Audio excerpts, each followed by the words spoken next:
You're listening to Financial Advisor Marketing, the best show on the planet for financial advisors who want to get more clients without all the stress. You're about to get the real scoop on everything from lead generation to closing the deal. James is the founder of theadvisorcoach.com, where you can find an entire suite of products designed to help financial advisors grow their businesses more rapidly than ever before. Now, here is your host, James Pollard. Financial advisors, welcome to another episode of the Financial Advisor Marketing Podcast. It has been a long time since I've had a guest on the show, but I wanted to bring on a guest to talk about something that is near and dear to my heart, something that I talk about all the time on the show, in emails, on the website, on LinkedIn, whatever. It is niche marketing. And I think I talk about it a little bit too much because I've gotten some feedback from advisors like, okay, we get it, choose a niche, even though most people don't take that advice.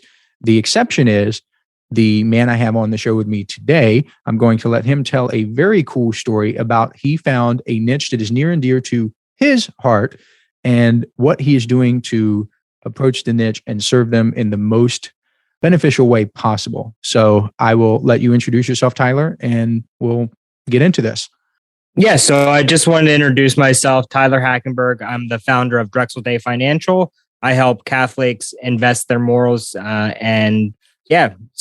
I just wanted to start with a quick story that is, I think if you get this, you'll get your money's worth from the podcast. So I think back in the 90s, you've heard of Mother Teresa. A story I heard is Mother Teresa once had a man go visit her in the slums of Calcutta. And while he was there, he was moved by what she was doing. So the young man asked, "How can I do what you do?" She looked at him and replied, "Find your own Calcutta." And really, I think the financial services industry would be better if people found their own Calcutta and niched down. So I think that's very important. I want to share with the audience the thing I shared with you off air.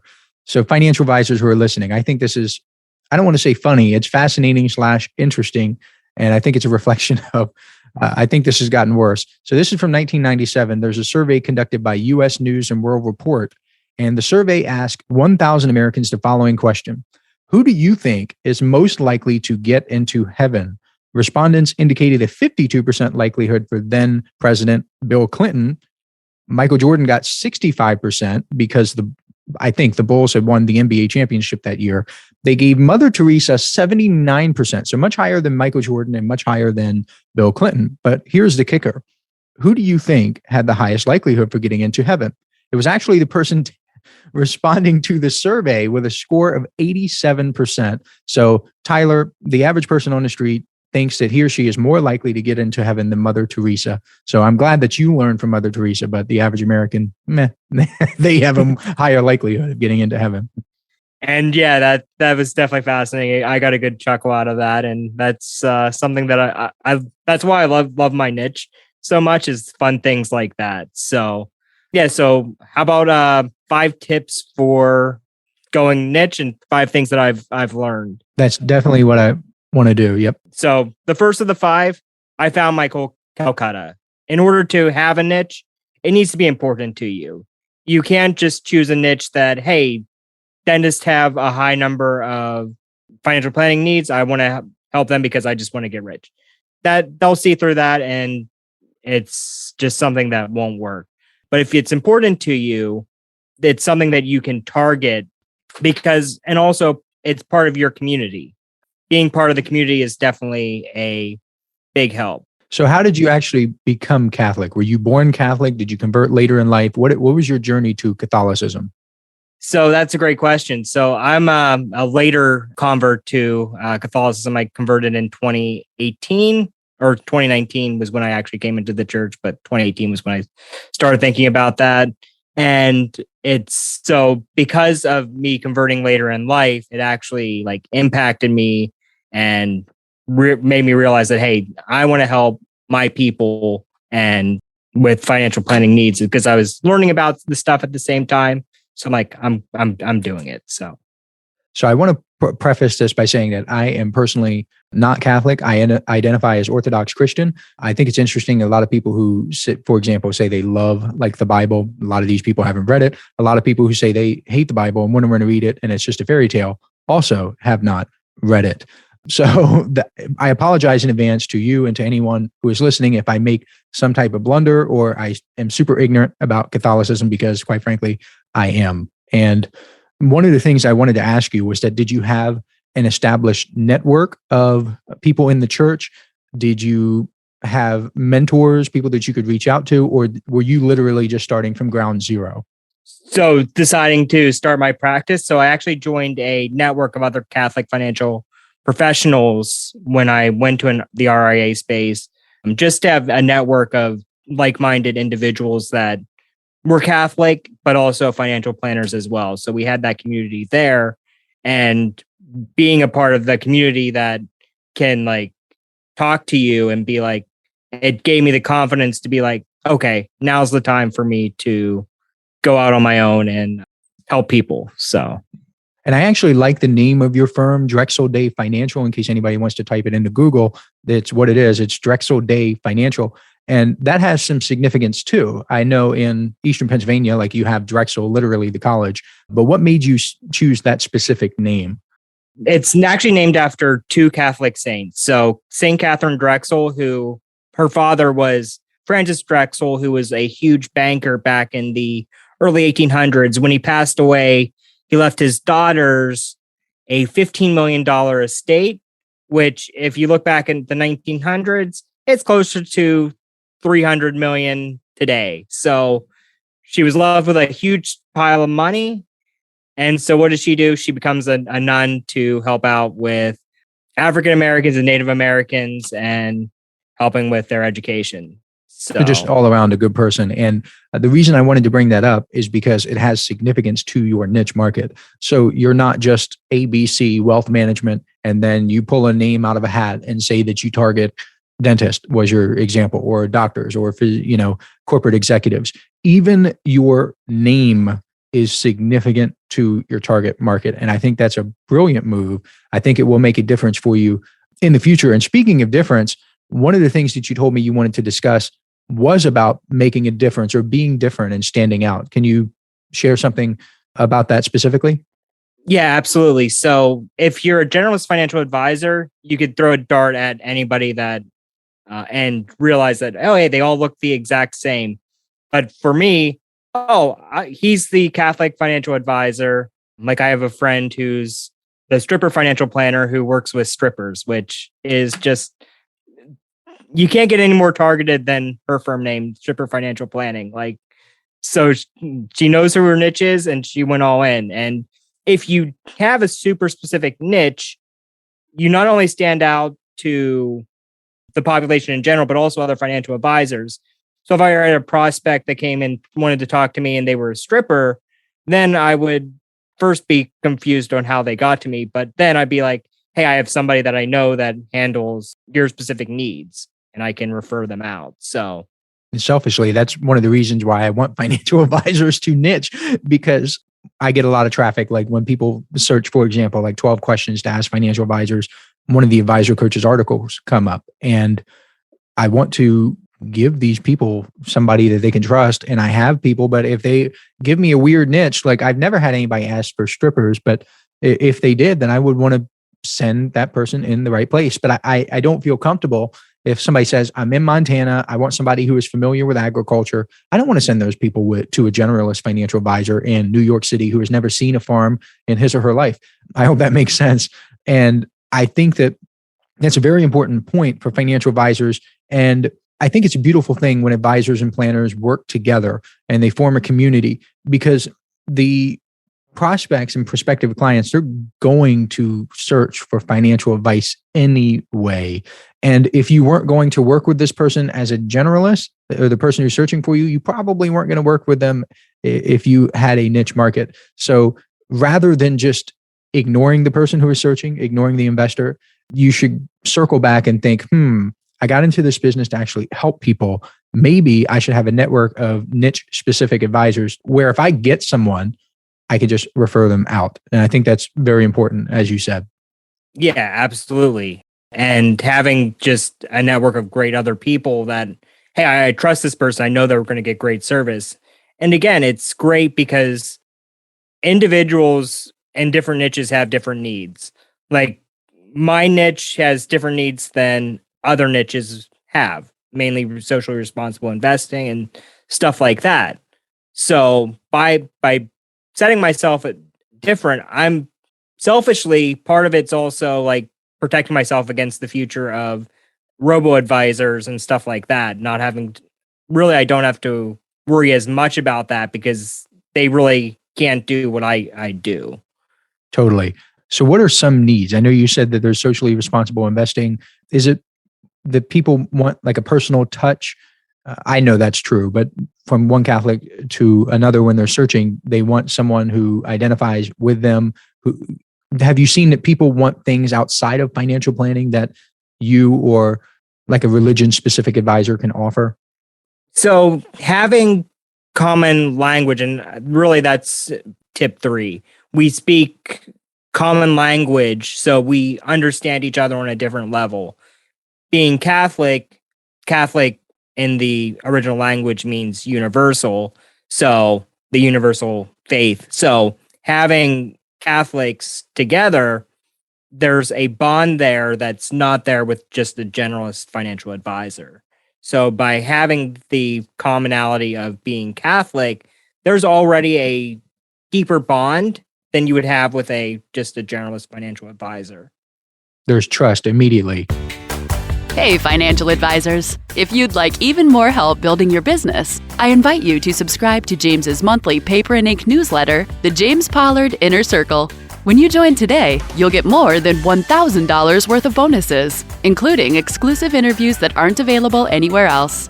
Head on over to theadvisorcoach.com/coaching to learn more. And since you brought up language, one of the things that I talk about quite frequently with advisors, and I really honestly like wish more people listen to me.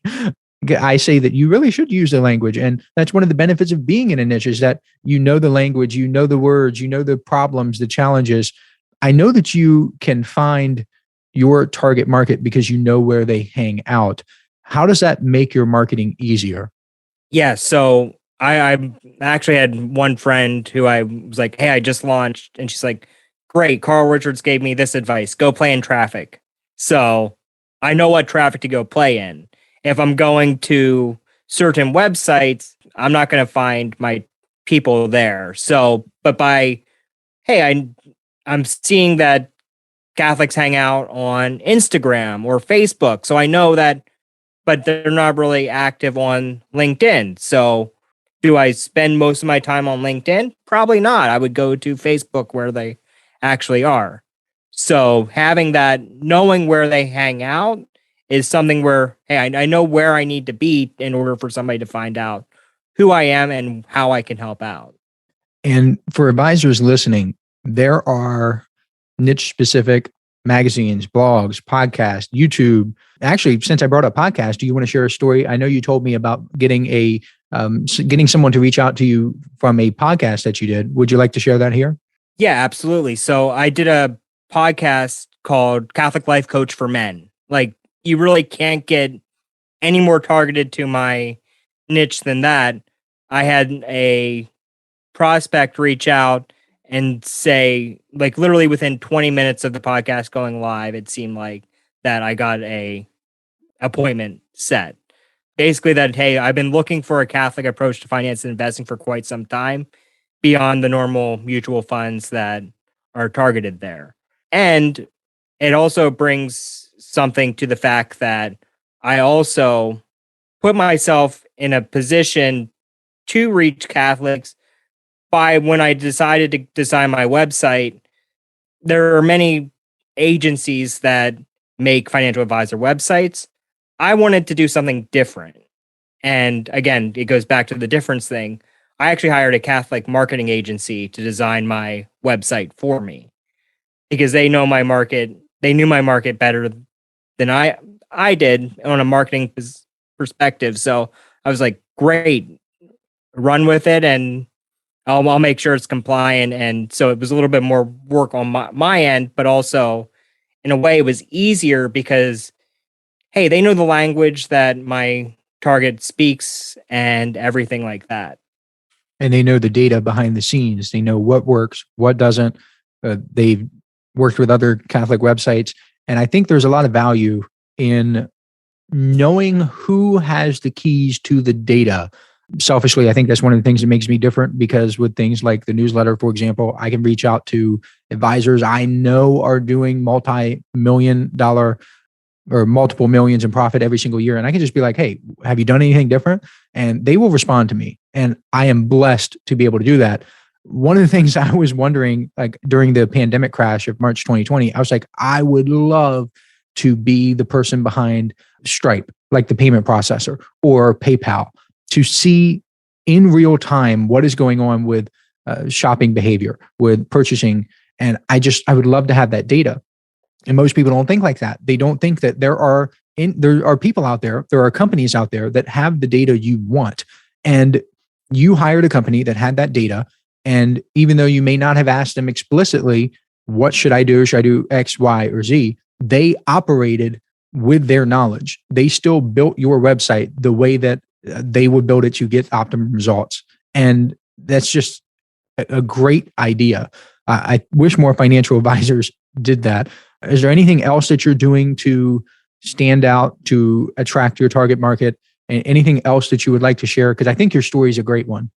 My goal is to get in front of as many people as possible. So it frames my marketing. So I have a tip that you gave me was set word alerts for when the Pope says something. So just the other day, which I'm writing something now, that the Pope offers some advice on retirement. So I'm going to write an article about that. What did he say? I'm curious. Leave a legacy of good rather than just goods. Wow. And really that nails what I'm trying to do. I want to help people not only financially prosper, but also leave a legacy of good. Like there's nothing better than people helping people and stuff like that. So, and that's the main reason why I wanted to come on this podcast, because you're probably thinking, hey, none of you are in my niche. I want to help the financial planning industry as a whole, because I think we as professionals that actually are niching down owe it to other people to provide our stories, to give other people confidence, to niche down. Don't be afraid to be different. That's really just like the biggest thing that I'm finding. People are terrified. They're terrified that they will alienate certain people. And I keep bringing it up. The story I go back to is that my personal accountant, for example, works with attorneys, and he has a book tailored to attorneys, and is he's like a D-list celebrity in the attorney space. I am not an attorney. I want him to specialize because I want him to be profitable. I want him to be successful, be prosperous, to grow. I am not turned off by the fact that he has a specialty. I didn't know this until I really started digging deep into the details of him and his business, that me, like business owner with my hands in different things, I actually have a lot in common with attorneys. And whether that's good or bad, I mean, financially, I just do. And he can help me. I didn't get scared. I didn't not want to work with him. So I think if more financial advisors were exposed to that story, to your story, they would feel more comfortable, just as you said.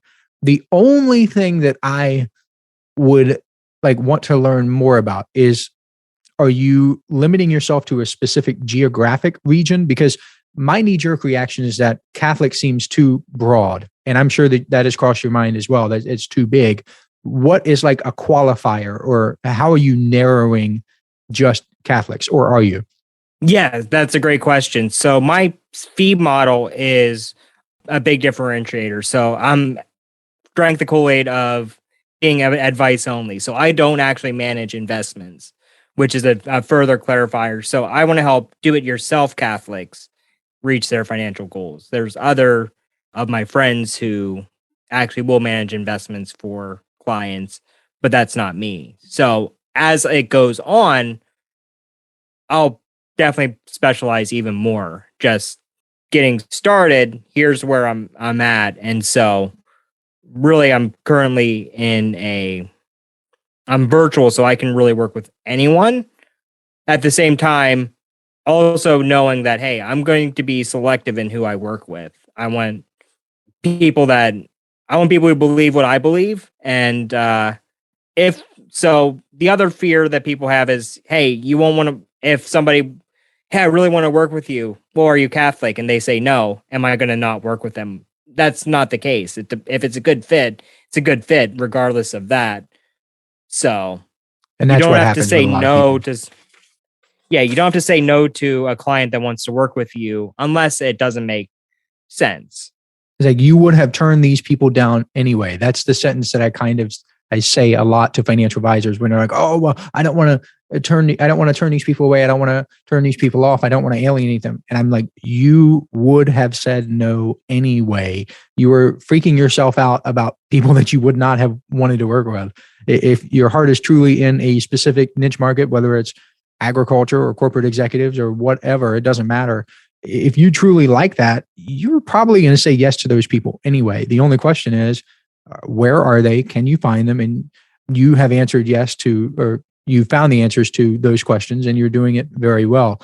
Just so we get your website on the podcast, it's drexeldayfinancial.com. Is that correct? Yes, that is correct. So DREXEL day, DAY financial.com. And you will see right on the homepage that he specializes in working with Catholics. You will get an example of niche specific marketing. It is not necessarily that you are saying, oh yeah, I work with Catholics. And then people get to your website and see something very general with no information about them. Like, you are about this market through and through. And that is what I think financial advisors can learn from you. I think that's what they can take away. So I really appreciate you sharing your story. And is that all? Is there anything else that we can throw in there? No, really, that's everything that I wanted to talk about. If you have niche questions, feel free to reach out to me. I've literally spent a lot of time thinking about niches. So I do have other ideas for niches, but I'm like, these really aren't, my heart's not really in them. So what was your number two, I guess, did you have a plan B or a different niche? If it wasn't Catholics, what would it be? Yeah. So my other would be occupational therapist, because my wife is an occupational therapist. I know occupational therapists, and because my wife has to travel for conferences, and I know what magazines they read and stuff like that. So marrying your niche is also a good idea. My wife is also Catholic, so in a way I did it anyways. So if you are a Catholic occupational therapist, you have no excuse at this point. You know what to do. I've already given you the website. So with that said, I'm going to wrap up the podcast episode. This has been a really good one. 5 tips for niching down from someone who is living it, breathing it, and doing it well. Financial advisors, I will catch you next week. This is thepodcastfactory.com.